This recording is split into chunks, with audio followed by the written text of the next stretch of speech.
Assalamualaikum warahmatullahi wabarakatuh. Innal hamdalillah nahmaduhu wa nasta'inuhu wa nastaghfiruh wa na'udzu billahi min shururi anfusina wa sayyiati a'malina. May yahdihillahu fala mudhillalah wa may yudlilhu fala hadiyalah. Asyhadu an la ilaha illallah wahdahu la syarikalah wa asyhadu anna Muhammadan abduhu wa rasuluhu la nabiyya ba'da.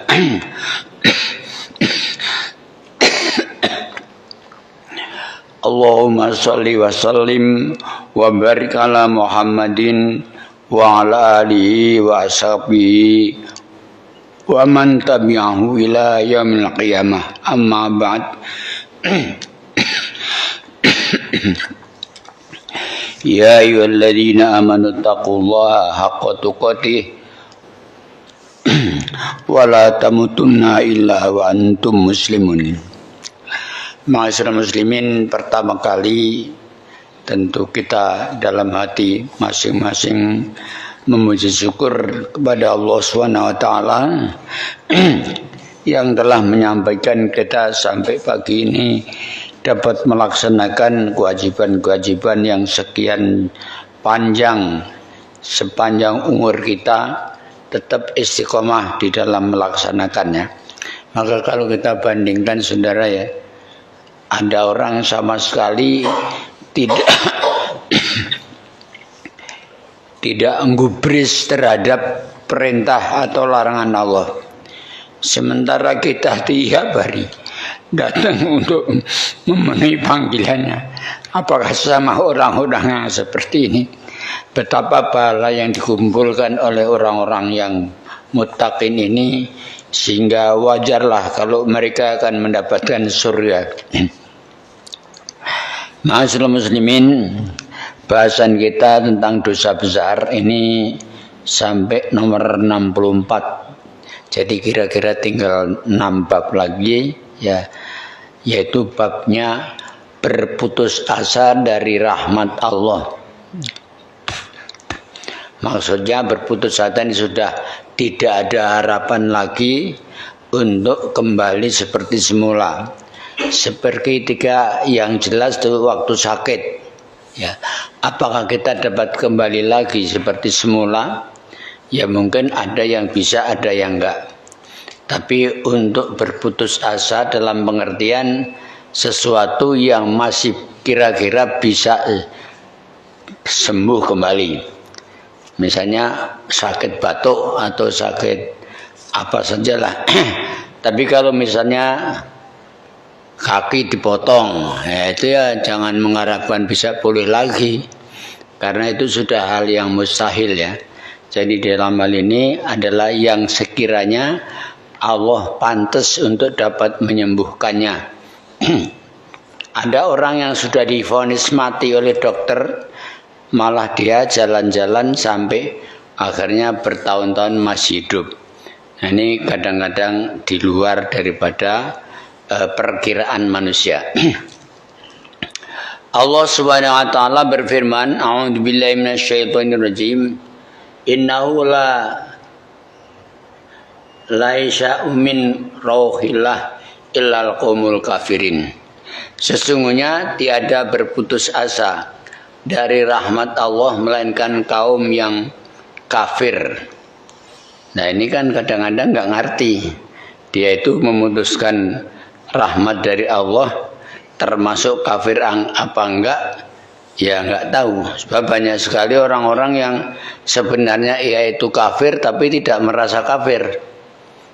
Coba orang Islam enggak sholat itu kira-kira menurut pandangan Islam kafir apa Islam? Coba.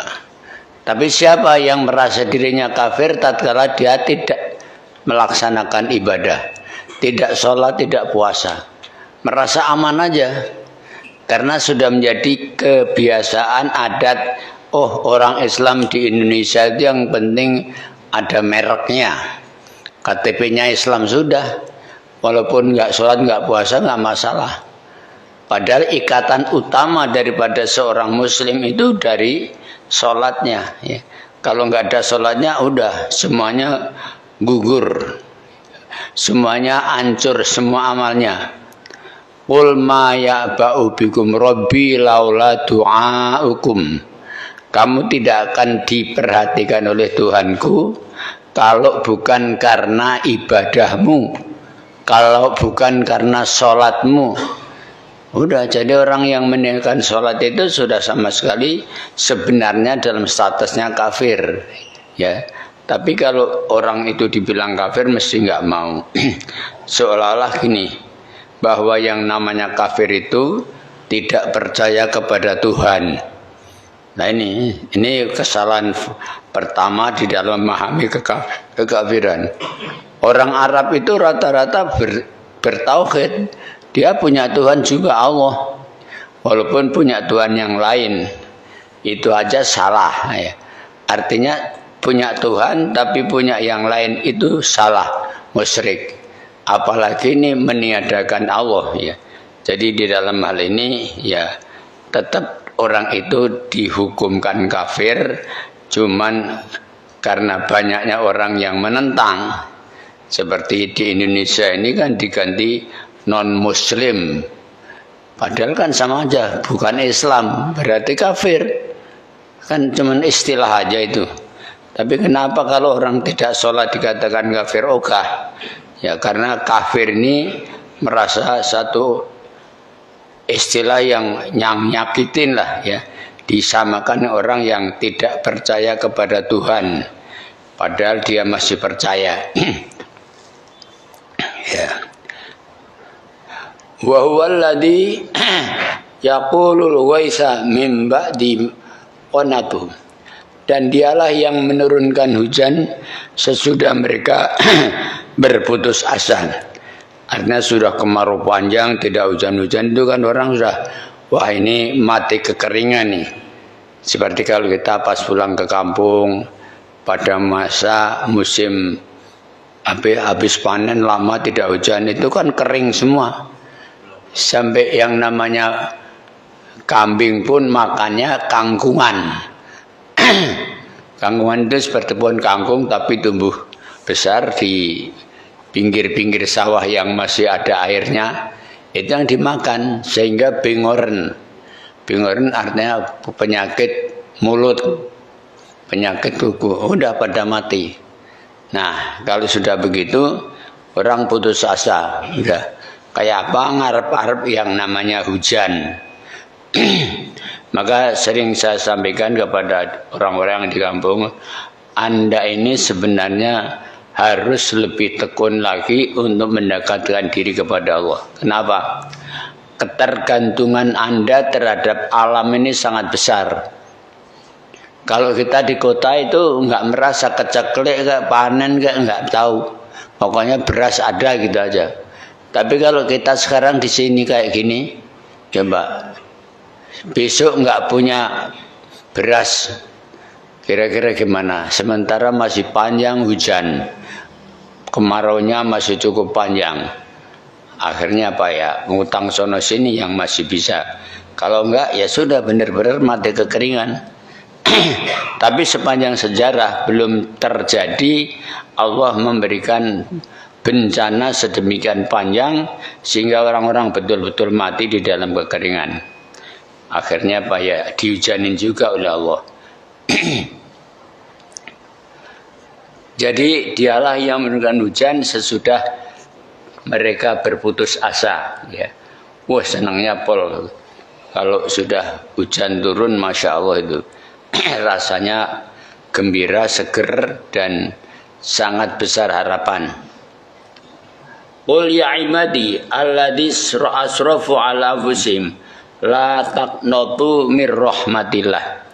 Katakanlah, hai hamba-hambaku yang melampaui batas. Dalam hal ini melampaui batas itu maksudnya melakukan maksiat, melakukan dosa besar yang tidak henti-hentinya ya. Terhadap diri mereka sendiri, janganlah kalian berputus asa dari rahmat Allah. Ya coba. kisah yang sangat populer, orang yang membunuh 99 orang. Itu ya hampir putus asa, sudahlah. Saya membunuh 99, apakah masih bisa diampuni? Tapi berarti dia sadar kalau masih punya Tuhan yang mempunyai ampunan, sehingga datang untuk meyakinkan tentang apa yang ada dalam hatinya kepada seorang kiai, menanyakan hal ini. Apakah saya masih diampuni Pak Kiai karena saya sudah membunuh 99 orang? Pak Kiainya rupa-rupanya pengetahuannya kurang juga. Dia jawab, waduh sampean kayaknya enggak bisa ya. Kelewat batas 99 orang itu bukan sedikit loh. Nah, karena kondisi yang seperti itu, ingin mendapat siraman rohani, tapi yang didapat malah dia merasa tidak ada jalan keluar. Kalau begitu mendingan sekalian aja deh, biar genep cepek gitu, dibunuhlah orang itu, sehingga 100 orang dimatiin. Tapi masih belum putus asa. Nah, ini yang dimaksudkan dengan jangan kamu berputus asa dari ampunan Allah. Allah maha luas rahmatnya, sehingga dia mendatangi lagi kepada seorang alim dan mengutarakan apa yang telah terjadi. Sang kiai ini bijak. Nah, tidak ada sesuatu pun yang Allah tidak bisa. Sekalipun apalagi hanya sekedar ampunan, kamu masih tetap diampuni asal kamu bertobat. Masih bisa pakai? Iya. Terus caranya bagaimana? Kamu tinggalkan kampungmu yang penuh dengan kejahatan itu, kamu hijrah. Kemana? Di tempat orang-orang yang soleh-soleh, yang baik.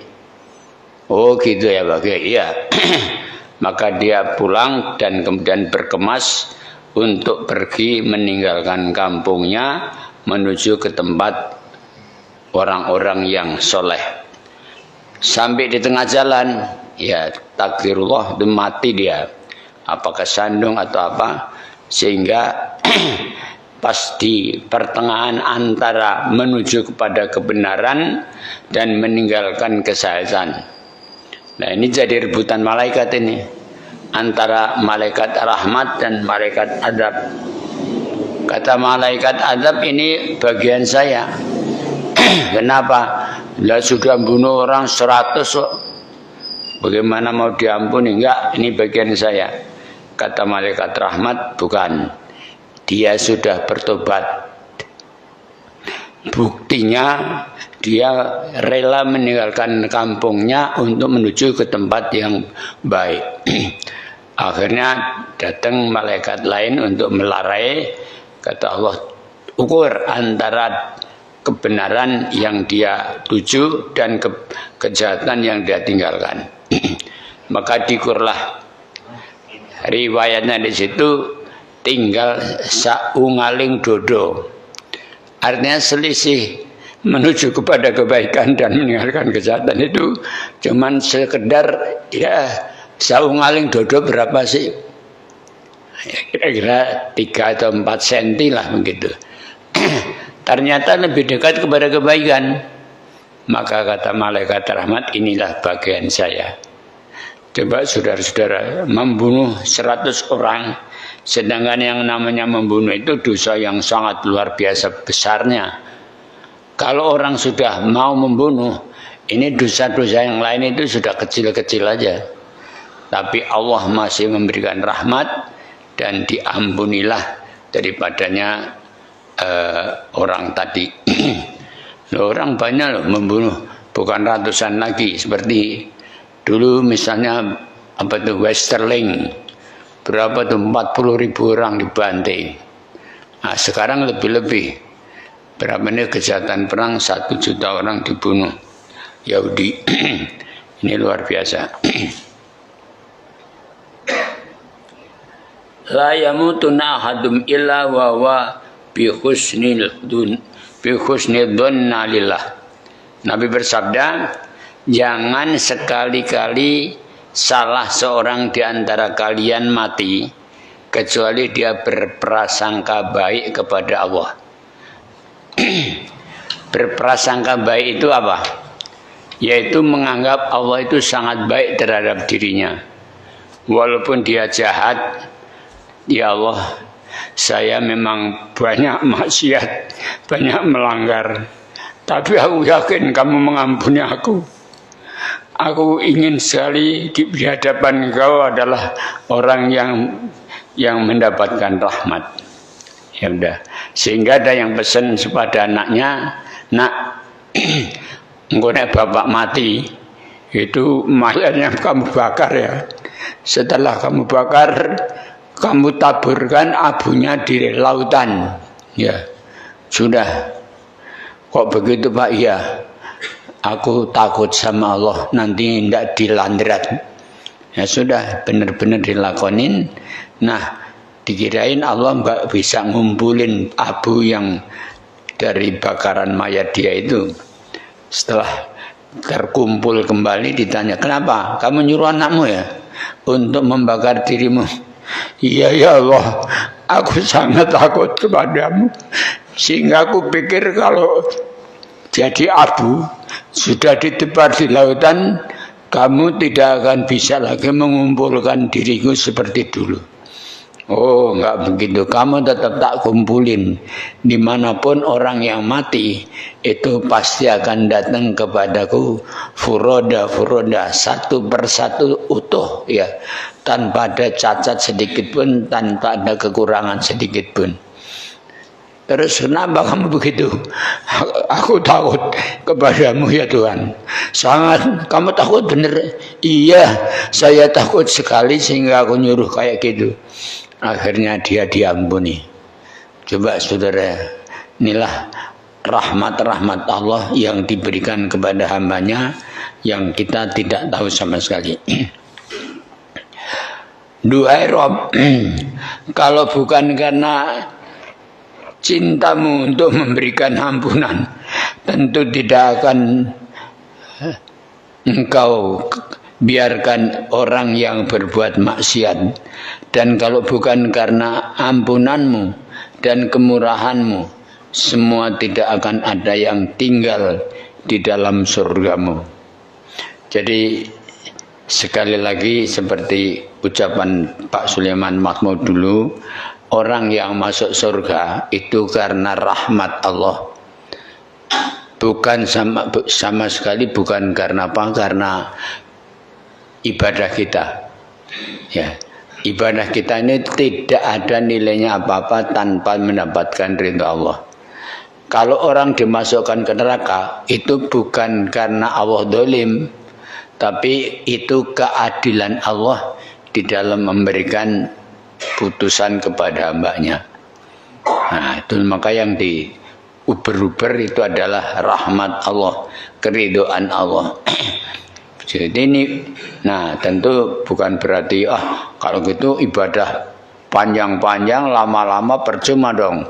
Kalau semuanya karena ridho Allah. Nah iya, biar beribadah lama panjang sepanjang hidupnya nggak pernah maksiat tetap aja. Kalau bukan karena ridho Allah, tidak akan orang ini masuk ke dalam surga. Ya Allah, Engkau Maha Pengampun dan mencintai ampunan, maka ampunilah kami ya Allah. Ya Allah, pandanglah kami dengan pandangan ridho dan tetapkanlah kami di dalam barisan orang-orang yang baik, dan selamatkanlah kami dari barisan orang-orang yang jahat. Ya Allah, wujudkanlah harapan cita-cita kami. Perbaikilah amal-amal kami dalam segala keadaan. Mudahkanlah jalan-jalan kami di dalam mencapai ridho-Mu. Bimbinglah kami kepada kebajikan dan berikanlah kami kebaikan dunia akhirat. Serta jauhkanlah kami dari azab neraka. Maka di sini ada banyak pelajaran ya. Pertama, bahwa kita jangan membanggakan diri lantaran rajinnya kita ke masjid, lantaran setiap waktu kita ke masjid. Kadang-kadang saya itu juga merasa seperti itu. Belum tentu apa yang saya lakukan ini lebih baik. Ada orang yang baru masuk Islam, tapi dia betul-betul walaupun ibadahnya sedikit, tapi beruntung dia mati duluan. Mudah-mudahan mendapatkan rahmat. Sedangkan kami sejak dari bayi boleh katakan ibadah. Tapi kayaknya cuma kayak gini aja. Padahal kalau mau dihitung, Masya Allah ya. Dari bayi umur katakan umur 7 tahun sampai sekarang hampir 80. Berapa yang sudah saya lakukan di dalam pengibadahan kepada Allah. Tapi sama sekali tidak boleh dibanggakan karena banyaknya ibadah tadi. Kadang-kadang bisa saja ibadah yang kita lakukan itu ditolak. Dan kita tidak tahu. Jadi keadaan akhirat ini ya betul-betul walaupun sudah dijelaskan, tinggal tergantung keimanan kita. Itu masih teka-teki. Teka-tekinya apa? Karena kita belum tentu yang merasa baik ini ternyata benar semua. Ternyata banyak yang tidak benar. Ya. Siapa yang merasa salah? Hampir tidak ada orang merasa salah. Tapi kan yang salah itu banyak banget. Itulah saudara-saudara sekalian, maka tidak ada kebanggaan di dalam kita menjalankan ibadah. Ya udah biasa aja rutin-rutin yang kayak dilakukan hariannya. Maka kalau ada tanya bagaimana kalau kamu besok sudah divonis mati, kamu mau ngapain? Mau baca Quran terus, salat terus? Kalau saya bilang enggak, biasa aja saya. Ya segitu-gitunya. Karena kemampuannya kayak gitu ya sudah dilakukan seperti itu. Penasihat Ar-Rabi' berkata Imam Syafi'i rahimahullah, penyeru memanggil dari Anas malaikat ini, mana si fulan. Semua orang yang mendengar suara itu akan bergetar seluruh anggota tubuhnya. Lalu kepada seseorang Allah berfirman, kamulah yang dicari, majulah untuk menghadap kepada pencipta langit dan bumi. Ini padahal miliaran manusia ya, triliunan, tapi diambil salah satu orang. Ya udah, suruh maju ya maju. Seluruh makhluk mengarahkan pandangannya ke arah Arasy. Seorang itu berdirikan di hadapan Allah. Ini nanti semua orang akan dapat melihat apa yang dia ingin lihat sekalipun jauh. Dia akan mendengar suara sekalipun sangat jauh dengan terang seperti kita omong-omongan sendiri. Jadi di hadapan Allah sama sekali tidak ada yang remeng-remeng, enggak ada. Semua gamblang. Kemudian Allah menurunkan cahayanya kepada orang itu, menutupinya dan dari pandangan seluruh makhluk. Kemudian Allah berfirman, wahai hambaku, tidaklah kamu tahu bahwa aku mengetahui perbuatanmu di dunia? Orang itu menjawab, benar ya Allah. Allah berfirman, wahai hambaku, tidakkah kamu tahu, pernah mendengar bahwa orang yang durhaka kepadaku akan mendapatkan hukuman dan siksa dariku? Orang itu menjawab, benar ya Allah. Allah berfirman lagi, tidakkah engkau pernah mendengar bahwa orang yang taat kepadaku akan mendapatkan balasan dan pahala dariku? Orang itu menjawab lagi, benar ya Tuhanku. Allah berfirman lagi, wahai hambaku, kamu telah berbuat durhaka kepadaku. Orang itu menjawab, duhai Tuhanku, memang itulah yang terjadi. Ya sudah nggak bisa ngapa-ngapain di sana itu. Allah berfirman pula, wahai hambaku, bagaimana persangkaanmu hari ini terhadapku? Orang itu menjawab, oh Rob, Aku mengharap engkau memaafkan dan mengampuniku. Allah berfirman, wahai hambaku, apakah kamu yakin bahwa aku akan memaafkan dan mengampunimu? Orang itu menjawab, benar ya Allah, karena engkau adalah menyaksikan akan perbuatan hambamu. Namun engkau telah merahasiakan dari yang lain. Allah berfirman, aku telah memaafkanmu dan mengampunimu, maka membenarkanlah persangkaanmu. Ini yang dikatakan husnudzon tadi ya, berprasangka baik kepada Allah.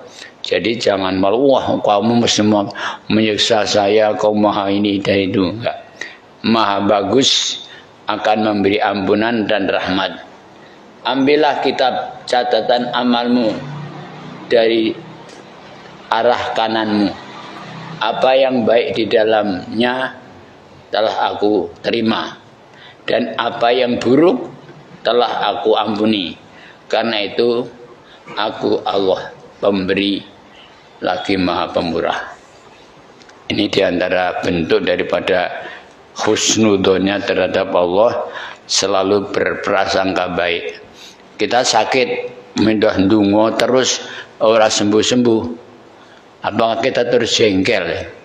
Ya kadang-kadang ada timbul, ya Tuhan ini kok ya saya kayaknya sudah baik kok, tapi masih tetap aja mendapatkan bencana kayak gini. Jangan, kita tetap berhusnudzon, Allah akan mengampuni, hanya mungkin belum. Karena semua doa pasti terima, cuman pemberiannya itu disesuaikan dengan masa atau pas kebetulan orang ini sangat butuh, ya. Jadi jangan merasa doa ini tidak diterima. Sebab minimal itu sudah menjadi satu ibadah. Maka kata Umar, saya sih nggak begitu amat terhadap doa saya. Yang penting saya sudah ndonga, perkara dikabulkan atau tidak itu urusan Tuhan. Tapi minimal saya sudah berdoa, berarti saya sudah ibadah. Nah, itulah memang seharusnya begitu. Ibadah tidak sangat berharap tentang pahala, tapi memang itulah kewajiban yang harus kita tunaikan. Nah, ini bab berikutnya adalah agak menyinggung kita.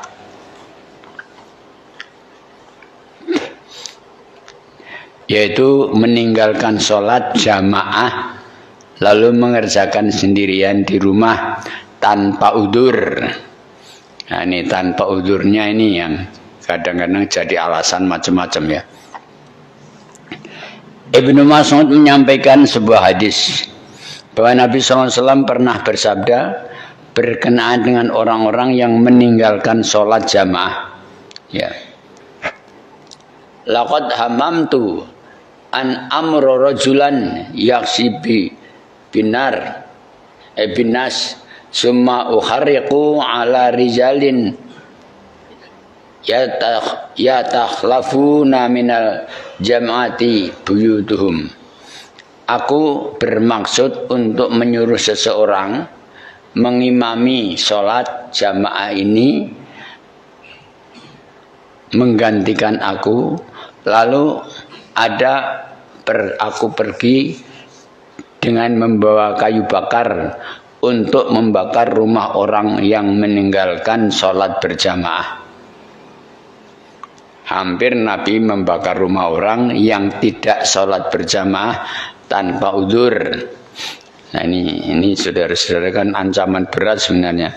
Tapi kan banyak sekali orang yang masa bodoh terhadap berjamaah ini. Ada yang penting kita sholat jamaah, kayak enggak sama aja. Kan di rumah lebih aman, lebih primpen. Yakin saudara kalau kita sholatnya di rumah melulu, satu banyak sekali kekurangan-kekurangan yang kita sering lakukan. Ya, wiridnya terutama di rumah itu nggak bisa lama, sebentar juga ada kelar. Jadi laqad hamamtu, hampir-hampir sungguh aku ingin untuk untuk membakar rumah-rumah orang yang tidak pergi berjamaah. Tidak berjamaah ya, bukan nggak sholat ini.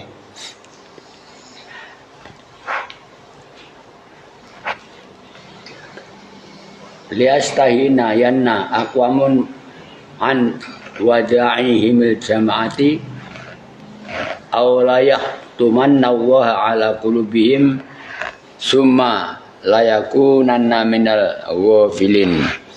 Hendaklah kaum itu berhenti dari perbuatan meninggalkan sholat berjamaah, atau nanti Allah akan benar-benar akan mengunci hati mereka, kemudian mereka akan jadi orang-orang yang lalai. Awalnya sekali, 2 kali, 3 kali, makin lama seminggu nggak datang, makin lama 1 Jumat udah terus, akhirnya lama-lama keluar. Ini kan banyak, terutama di bulan Ramadan penuh, artinya datang terus. Selesai Ramadan belas sama sekali nggak datang ke masjid ya, boro-boro ya sekali-sekali, ini nggak sama sekali. Nah ini sholatnya Ramadan ini sholat apa? Ya pasti hanya karena riya atau karena main diarani wong Islam gitu aja. Bahwa alam kalau sudah sholatnya di rumah terus, kita sanksi apa sholat apa tidak. Ya karena sholat ini nggak ada hukumannya ya, meninggalkannya tidak dihukum, sehingga aman-aman saja. Man taraka salatan jama'an tahiyatan biha taba'allahu ala qulbihi. Siapa yang meninggalkan sholat Jumat 3 kali berturut-turut karena meremehkannya, niscaya Allah akan mengunci mati pintu hatinya. Sudah lama-lama jauh, lama-lama nggak sholat ya. Rasul bersabda, man taraka jum'ata biweri hufrin wala daradin kutiba munafiquna fi diwanin la yuhma wala bidakal. Siapa yang meninggalkan sholat Jumat tanpa halangan dan gangguan, maka dicatat sebagai orang munafik dan tidak dihapus atau diganti. Coba meninggalkan sholat Jumat tanpa udzur, tentunya ini sudah capnya, sudah munafik di masa Rasul ya. Hafsah ini istri Rasul, putranya Umar bin Khattab ya, Nabi bersabda, rawahul jumu'ati wajibun ala kulli muhtalimin. Pergi menghadiri sholat Jumat itu wajib atas setiap orang yang sudah dewasa, sehingga kita sama sekali tidak ada udzur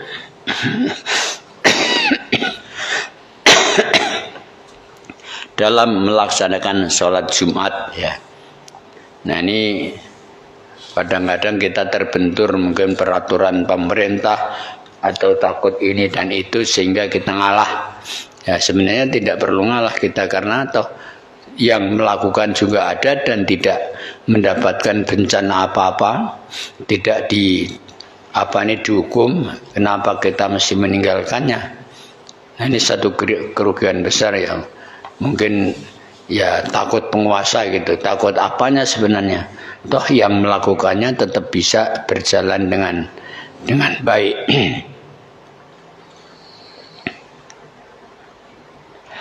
Terus menerus meninggalkan sholat Jumat dan sholat jamaah tanpa halangan. Intinya masih berkaitannya. Yauma yusafu min sakin wa yud'auna ila sujud fala yastati'una khasyatan absaruhum tarakum dillah faqad kanu yud'auna ila sujudi wa muslimun. Pada hari tatkala betis disingkapkan dan mereka dipanggil untuk bersujud, maka mereka tidak kuasa, dalam keadaan pandangan mereka tunduk ke bawah. lagi mereka diliputi kehinaan, dan sungguhnya mereka dulu di dunia diseru untuk sujud dan mereka sanggup ya dalam keadaan sejahtera tapi tidak mau sujud. Ini al-qalamnya. Ka'ab berkata, Ka'ab al-Ahbar ini pendeta Yahudi yang masuk Islamnya. Ma nazal adil ayah illa fil ladina yakhtalifuna minal jamaah anil jamaah. Ayat ini diturunkan sehubungan dengan orang yang meninggalkan sholat jamaah. Jadi walaupun kelihatannya jamaah itu bukan masalah kecil, saudara. Sebab memang Islam ini agama yang kolektif, tidak individual. Maka di dalam kolektifan ini banyak sekali tambahan pahala. Contoh yang konkret ini, misalnya kita sholat sendiri, itu cuma satu. Tapi giliran bareng beberapa orang itu sudah mendapatkan 27 kali lipat. Ya Pak. Nah kalau satu hari 5 kali, kalau setahun berapa? Itu kalau dihitung luar biasa nih. Tapi kenapa banyak orang yang masa bodoh? Berarti ini sholatnya nggak serius lah kalau saya katakan. Orang yang tidak memperhatikan jamaah itu berarti tidak serius ya. Mereka dulu mendengar seruan hayya 'alas shalah hanya lafaz hayya 'alal falah ya. Namun mereka tidak memenuhi panggilan itu padahal keadaan mereka sehat, tidak kurang suatu apapun. Man sami'a nida falam ya'ti fala sholata lahu illa min udrin. Itu ini mungkin kesalahan dari ulama-ulama kita pada masa dulu ya. Kiai-kiai kita yang mengatakan bahwa sholat jamaah itu hukumnya apa Pak? Ya sunnah. Kalau sunnah maksudnya, kalau sunnah itu kalau dilakonin dipahalai. Kalau enggak ya enggak apa-apa. Ya sudah, karena tidak merasa salah ya udah. Tapi kalau jawabannya dengan tadi, man sami'a nida falam ya'tihi fala sholata lahu illa min udrin. Siapa yang mendengar panggilan hayya 'alas shalah ya, kemudian dia tiada mendatanginya, bukan menyautinya, mendatanginya seruan tadi, maka la sholata lahu, tidak ada sholat baginya illa min udrin, kecuali ada halangan, sakit lah atau gimpor atau apa, pokoknya yang menghalangi bisa datang ke masjid. Nah itu, jadi dalam hal ini kalau orang yang meremehkan sholat berjamaah ini sebenarnya keliru berat itu ya. Ma nazalat hadil ayat illa fil ladzi yakhtalafuna 'anil jamaah. Ini ucapan Ka'ab al-Ahbar tadi, bahwa ayat ini diturunkan sehubungan orang yang meninggalkan sholat berjamaah. Dalam Sahih Bukhari disebutkan bahwa Nabi bersabda, walladzi nafsi biyadi laqad hamamtu an amra bi khatabin yuhtabu summa amru sholati fayudana lahu fanudana laha summa amru rajulan wa ya ummuhun nas summa ukhlifa ila rijalin la yastashhadu nasolata fil jamaah fa ukhraqu alaihim buyutahum binar. Ini sudah hadisnya tadi juga, yaitu hampir-hampir Nabi itu berkehendak untuk menyuruh seseorang mengimami sholat, artinya menggantikan beliau sebagai imam, kemudian menyuruh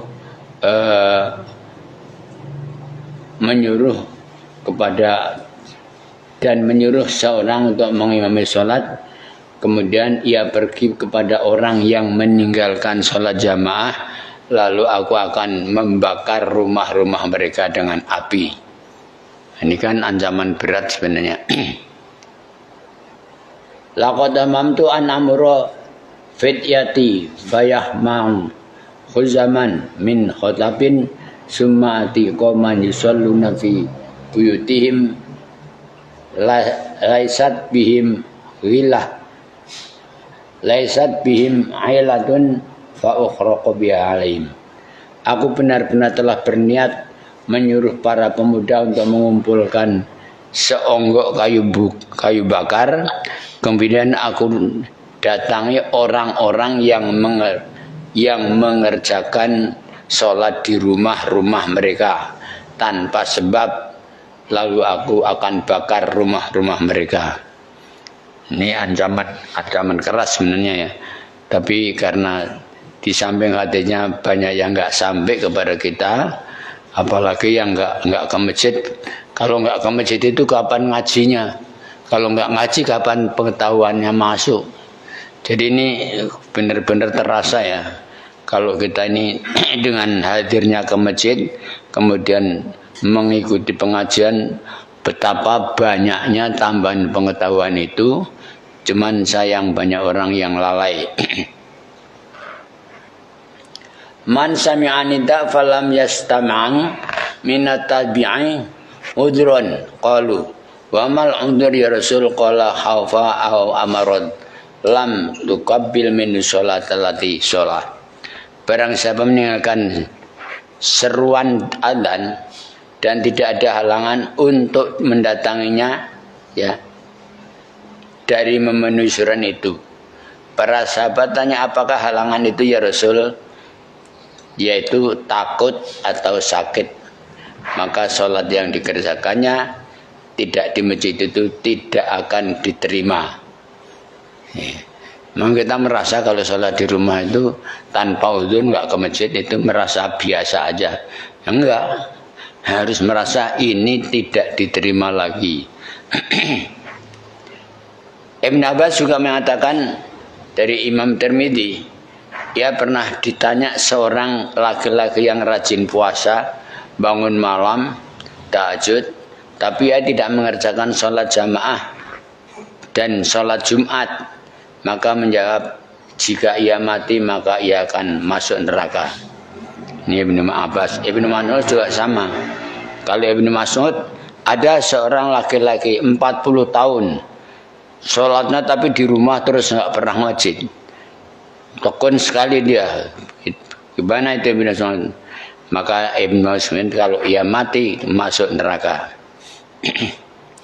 Imam Muslim meriwayatkan bahwa ada seorang laki-laki buta datang menemui Nabi SAW. Ya Rasul, saya tidak punya penuntun yang menuntun ke masjid. Apakah saya diizinkan untuk mengerjakan sholat di rumah? Beliau bersabda, beliau mengizinkannya. Tetapi ketika orang itu berbalik tidak pulang, beliau memanggil kembali dan bertanya, apa kamu mendengar adzan? Orang itu jawab, ya saya mendengar. Beliau bersabda, kalau begitu penuhilah. Fa'ajibhu, ya, penuhi panggilan itu. Dalam riwayat Abu Dawud disebutkan bahwa Ibnu Maktum, ini seorang sahabat yang buta, datang menemui Nabi berkata, wahai Rasul, di Madinah ini banyak serangga, berbisa, binatang buas. Sedangkan saya seorang yang buta. Apakah saya diizinkan mengerjakan sholat di rumah? Jawab Nabi, apakah kamu mendengar adzan? Ya, saya mendengar. Kalau begitu, jawablah, datangilah, penuhilah ya di masjid. Ini orang yang buta nggak punya penuntun, jalannya jauh, gelap, masih tetap dituntut. Bagaimana dengan kondisi kita yang waras, sehat dan terang dan nggak ada halangan apa-apa. Dalam riwayat lain Ibnu Abbas mengatakan, ya Rasul, saya orang buta dan rumah saya jauh, meskipun saya punya orang yang menuntun saya tapi tidak cocok dengannya. Apakah saya mendapatkan keringanan? Jawab beliau, datang dan jawablah seruan itu. Dalam kitab Mustadrak, Hakim meriwayatkan sebuah hadis dengan syarat Bukhari Muslim dari Ibn Abbas bahwa Nabi SAW bersabda, Siapa mendengar suara adzan kemudian tidak ada halangan untuk mendatanginya, maka tidak ada salat baginya. Tadi itu man sami'a nida falam ya'ti fala salat alu ila min udrin. Udrinnya itu apa ya Rasul? Halangannya itu yaitu takut atau sakit ya. Nabi bersabda,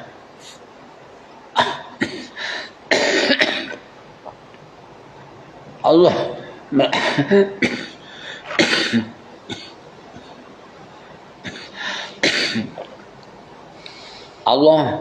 melaknat 3 golongan manusia.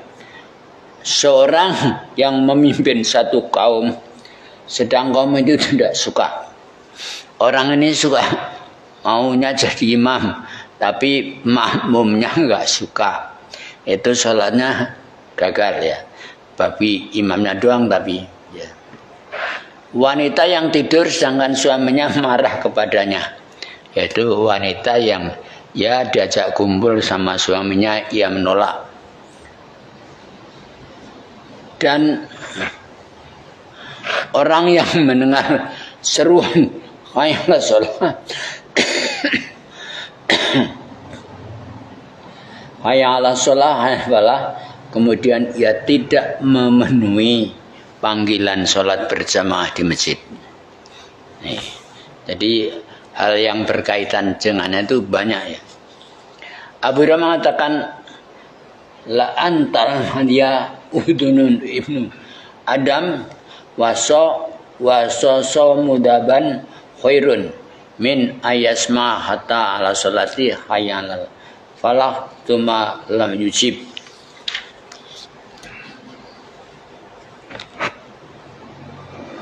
Lebih baik telinga manusia dituangin timah panas yang mendidih daripada mendengar suara hayya 'alas shalah, hayya 'alal falah, lalu ia tidak memenuhi panggilan tersebut. Wah, pokoknya ukuran berat semua nih. La sholata li jaril masjid illa fil masjid. Tidak ada sholat orang yang dekat masjid kecuali di masjid. Qila man jaral masjid ya Rasul. Jaraknya itu siapakah yang menjadi tetangga masjid? Jaril masjid qala mayas mau adzanan, yaitu orang yang mendengar azan. Kita semua nggak ada yang nggak dengar, semuanya mendengar semuanya.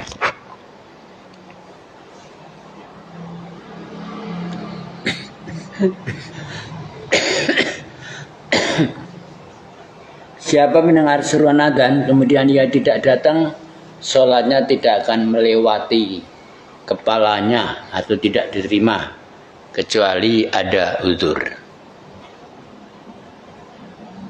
Siapa yang suka menemui Allah esok hari pada hari kiamat dengan seorang muslim, hendaklah ia melihara sholat yang 5 waktu di tempat di mana ia diserukan adzan. Sungguhnya Allah telah mensyariatkan untuk nabi kalian sunnah hudan, sunan huda di aturan-aturan sebagai tunjuk.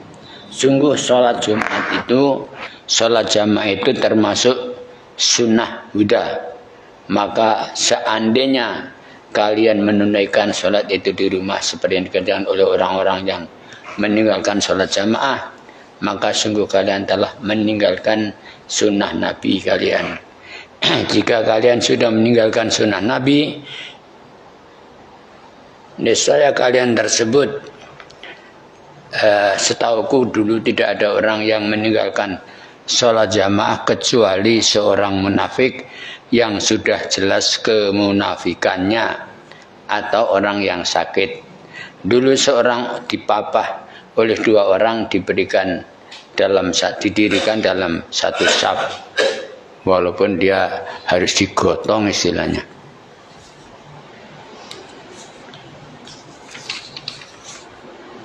Keutamaan salat jamaah sangat besar, seperti yang disebutkan dalam tafsir, dan sungguhnya telah kami tulis di dalam Zabur Lauhul Mahfuz bahwa bumi ini diwarisi oleh hamba-hambaku yang soleh. Mereka itu adalah orang yang mengerjakan sholat 5 waktu secara berjamaah. Dan kami menuliskan apa yang telah mereka kerjakan dan bekas-bekas yang mereka tinggalkan.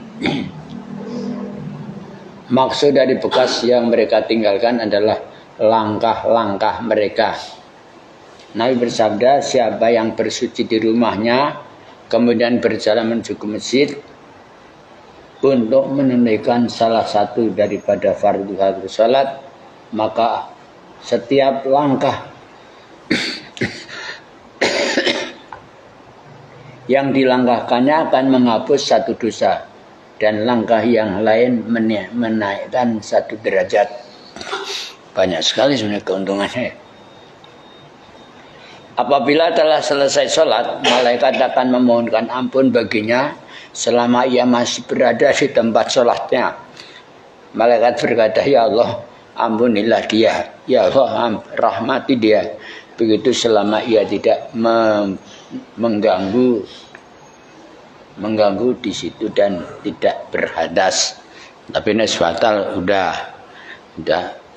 duduknya sia-sia ya. Jadi kita dipahalai ini selama masih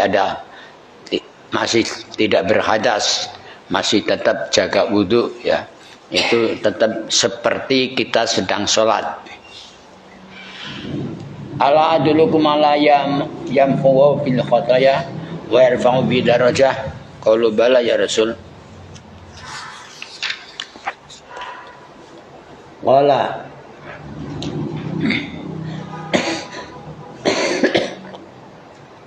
isbawul wudu ala makariyim wa kasratun khuta ilal masajid wa nadiru salah ba'da salah fadzalikumur ribat. Maukah kalian aku beritahukan satu amal yang dengannya Allah akan menghapuskan dosa dan meninggikan derajat? Sahabat jawab, tentu ya Rasul, menyempurnakan wudhu sampai ke tempat yang sulit ya. Menyempurnakan wudhu sampai ke tempat yang sulit. Ini kalau yang lain diartikan menyempurnakan wudhu pada saat makarihi. Makar itu yang istilahnya lagi males-malesan gitu ya. Memperbanyak langkah menuju masjid dan menunggu sholat berikutnya dengan mengerjakan sholat. Itulah ribat. Ribat artinya menjaga musuh dalam garis batas dan dekat perbatasan. Aku qouli hadza fastaghfirullahaladzim wa lakum. Subhanakallahumma wa bihamdika asyhadu an la ilaha illa anta astaghfiruka wa atubu ilaik. Walhamdulillahirabbil alamin. Wassalamualaikum warahmatullahi wabarakatuh.